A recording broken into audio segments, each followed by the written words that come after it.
बांसुरी की मधुर ध्वनि गूंज रही है वृंदावन की हवा में, गोकुल की गलिया में, और तुम्हारे हृदय की गहराई में मैं हूँ कृष्ण, तुम्हारा मित्र, तुम्हारा साथी, तुम्हारा मार्गदर्शन। बचपन से ही तुमने कई बार सोचा होगा जीवन इतना कठिन क्यों है। कभी रास्ते समझ नहीं आते, कभी अपने ही लोग हाथ छोड़ जाते हैं, कभी हालात इतने भारी हो जाते हैं कि सांस लेना मुश्किल हो जाता है। पर सुनो, जिस दिन तुमने मेरे इरादों को पहचान लिया उसी दिन से तुम्हारी हार में बदल जाएगी। लोग सोचते हैं कि सारा कोई चमत्कारी संदेश है, कोई चमत्कारी रोशनी या आसान में घिरता हुआ संदेश नहीं। मेरा इशारा बहुत सरल है, लेकिन गहराई अभी भी इरादे की तुम्हारे इंतजार की आवाज के रूप में आता है। कभी किसी मित्र के शब्दों में, कभी किसी दुश्मन की चुनौती में, कभी तुम्हारे सपनों में, और कभी किसी ऐसी घटना में जो तुम्हें हिलाकर रखते हैं।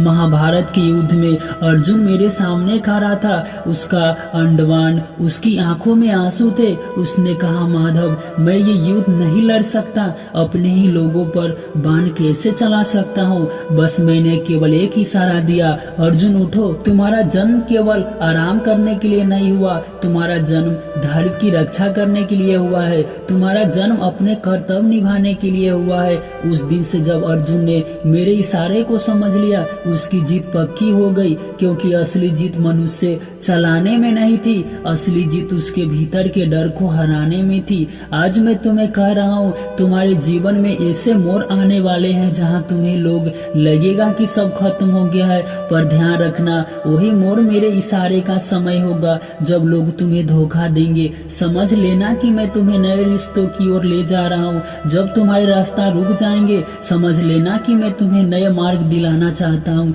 जब तुम्हारे सपने टूटने लगेंगे तो समझ लेना कि मैं तुम्हें उसी मोड़ पर खड़ा करना चाहता हूँ। हाँ मेरे प्रिय, इशारा तुम्हें तुम्हारी मंजिल तक ले जाने के लिए है, तुम्हारा पहला कदम। लेकिन समस्या ये है कि इंसान मेरे इशारों को पहचान ही नहीं पाता।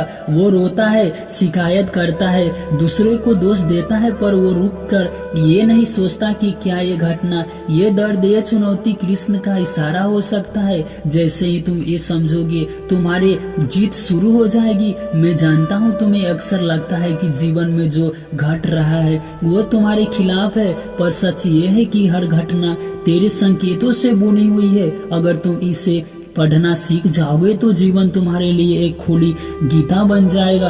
अचानक आने वाली सड़कें, जब कोई काम बार बार रुक जाता है, समझ लो कि मैं चाहता हूँ कि तुम नया रास्ता अपनाओ। अर्जुन भी पहले युद्ध से भागना चाहता था, पर मैंने उसका रास्ता रोका, क्योंकि उसकी नीयत के पीछे मुड़ने की नहीं, आगे बढ़ने की थी। मन की बेचैनी जब किसी निर्णय को लेकर तुम्हारा हृदय चैन नहीं लेता है तो वह मेरा इशारा है। मन बार बार कहता है कुछ सही नहीं है, उस आवाज को दबाना मत, वही तुम्हें बचा सकता है।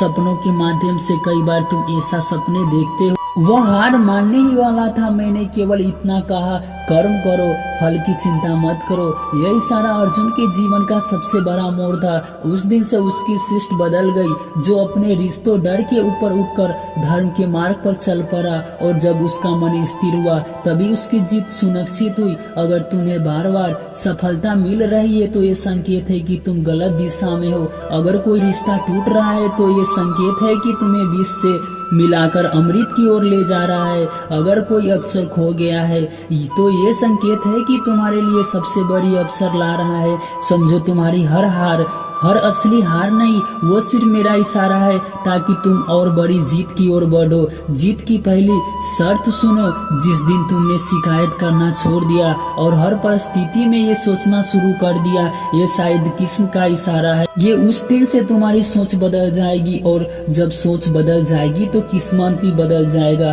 तुम अब तक से ये जान चुके हो कि मैं अपने संकेत तुम्हें हर रूप में देता हूँ। दरअसल प्रश्न जब इशारा समझ जाए तो क्या आगे करना चाहिए। पहला कदम स्थिरता, जब तुम्हें लगे कि ये स्थिति मेरा संकेत है तो